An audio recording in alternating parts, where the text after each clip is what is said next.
say a couple things to our uniformed public servants here. I am indeed the individual who was dogpiled and tased 3 times on Sunday evening. And the only thing I will say to you about that incident is that obviously I am not afraid, because I have come back here every single night, and obviously none of anyone else here is afraid, because they all knew what happened and they kept coming out. That is conviction. That is a duty that goes far beyond orders, far beyond a paycheck. We are here to do what we can to stop this war, because it is the right thing to do. When I enlisted in the Navy, one of my primary motivations was to be a hero.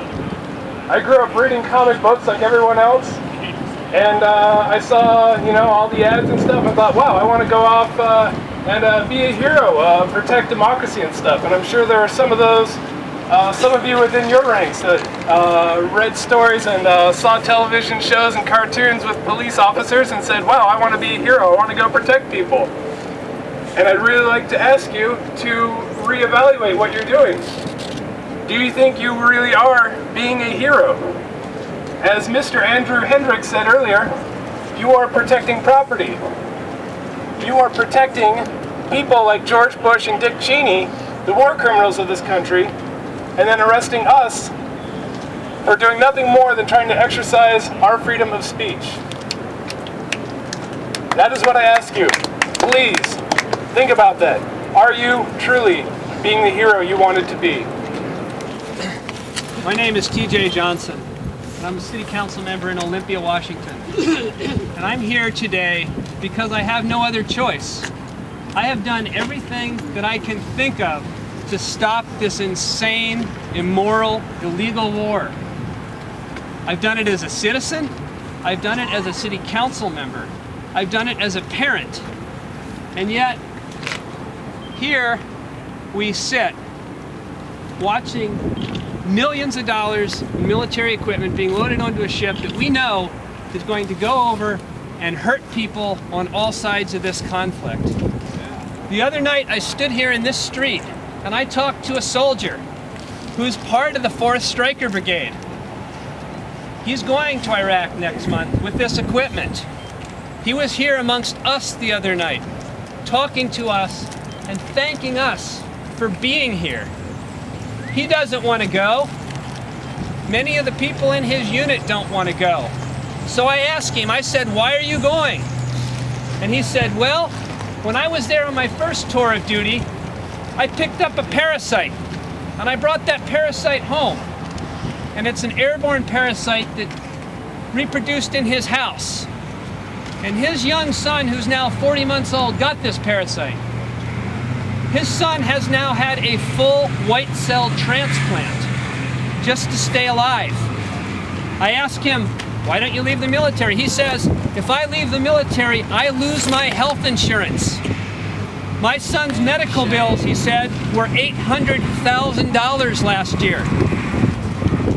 No insurance provider is going to take him on with the pre-existing condition. So he doesn't want to go to Iraq. He's worried about the very life of his 40-month-old son, and yet he has no choice but to get on that plane and go to a place he doesn't want to be. We're here for him. We're here to get him and all the people like him back to the U.S., out of the Middle East, and home with their families where they belong. We've come here today to deliver a citizen's injunction against this shipment. I'm going to read this injunction. Whereas the invasion of and occupation of Iraq is contrary to the rule of law inasmuch as it defies agreements that expressly prohibit the belligerent and aggressive invasion of a sovereign nation. And whereas the invasion and occupation of Iraq defies both the letter and the spirit of internationally and domestically recognized legal statutes, such as the United Nations Charter, the Nuremberg Tribunal Charter, the Geneva Convention, and the United States War Crimes Act. And whereas the invasion and occupation of Iraq has resulted in a humanitarian crisis of significant proportions. And whereas the escalation of conflict in Iraq is counterproductive to the goals of establishing a stable foreign nation, and whereas a majority of United States citizens oppose both the occupation of Iraq and the escalation of the conflict through the deployment of additional United States military forces, and whereas the cost of the invasion and occupation of Iraq now exceeds $500 billion, money which could have been spent to meet domestic and international needs such as health care, education, and the provision of essential public infrastructure. And whereas the best way to support the United States soldiers is to prevent them from being placed into the middle of a conflict in which they have a high risk of killing and being killed.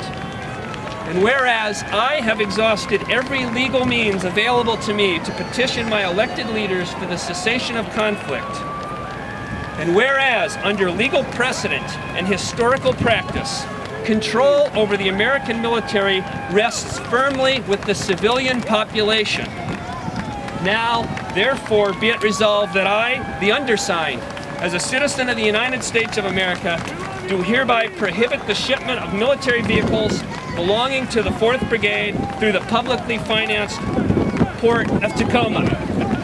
Signed on this 11th day of March in the year 2007. Let's get these guys home!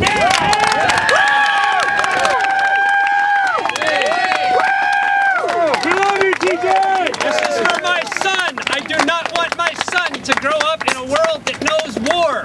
Amen. This is for all the children and grandchildren. We shall live in peace. We shall live in peace someday.